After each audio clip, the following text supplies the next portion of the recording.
Time now for Consumer Confidential with KTLA 5's David Lazarus. Joining us live here in studio. Nice to see you.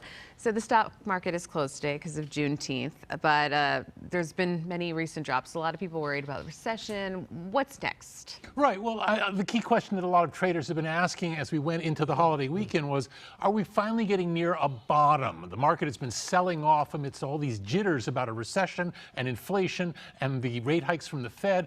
Are we getting near a bottom? All right, all we can do is look at the historical data, and the historical data tell us, no, we're potentially months away from a bottom. How do we know that? Because since 1950, the S&P 500 has sold off by 15% or more 17 times. And in most of those cases, it did not hit a bottom until the Federal Reserve stepped in by loosening monetary policy, which means cutting interest rates.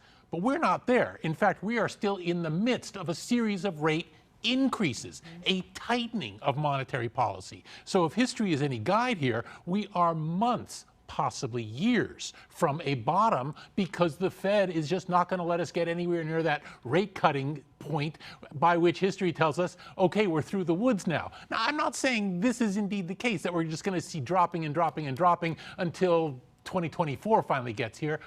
But the market is one of those things where the data do tell us stories and they give us historical perspectives to be able to determine how things are going to play out.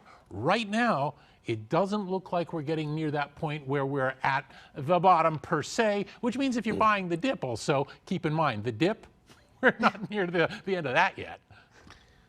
Yeah, there's a meme that's like, I bought the dip, and then I bought the dip again, and then I bought the dip dip again. dip. And now I don't have any no more money. money to buy the dip. Thank you. All right, okay, so a cryptocurrency lending firm, which that word's kind of surprised me. Is that like a bank or what? Anyway, they need more time to stabilize following this market downturn. But, you know, Glenn, Cord, there's two really interesting things. We're going to talk about two crypto-related stories right now. And in the first one, we're talking about a company called Celsius. And if you caught my segment on yesterday's weekend news when Mark and Lynette and I were talking about this, Celsius is in an interesting situation because they know that the market is working against them. The value of Bitcoin down more than 70% from its November high. Other cryptos are getting wiped out as well. Many investors, if you want to call them that, many gamblers are trying to get their money out of the market. Celsius, for one, isn't letting them. They imposed a freeze on withdrawals last week and then said in a blog post today, please give us more time before we're going to give you your money back.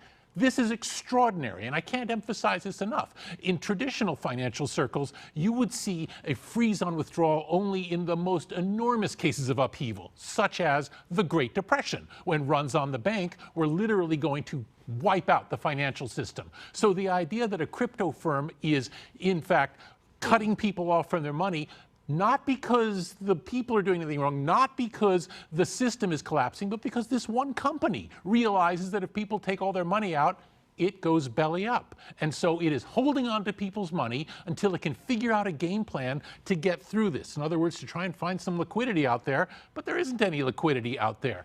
This should be a major red flag for anybody who's investing in this stuff, because if the companies you're doing business with won't give you back your money, and there is no adult supervision to tell them they have to, you're stuck.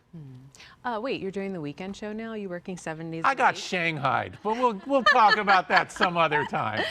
All right, well, what's the second crypto story? Well, the second one is a little bit more of the same. Although the camera seems to have swung away from me, I'll find it over here. The second one involves another crypto lending firm called Solend. And in this case, it's not so much that they're freezing withdrawals, they're actually trying to take over the entire account of their biggest account holder because they believe this person has too much influence over the platform.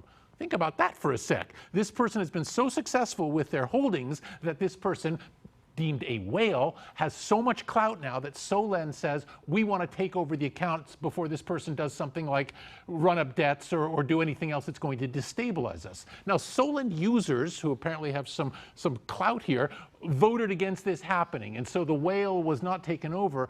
But this is exceptional. You would never see a traditional finance firm taking over a user's account simply because they're afraid of what that user is going to do. The government might do it if there's some criminal activity, but this doesn't happen in the private sector. So this is yet another thing that I'm trying to communicate, and that is there are very few rules here. There's hardly any regulatory oversight. These companies can do whatever they want because there's nothing to say they can't.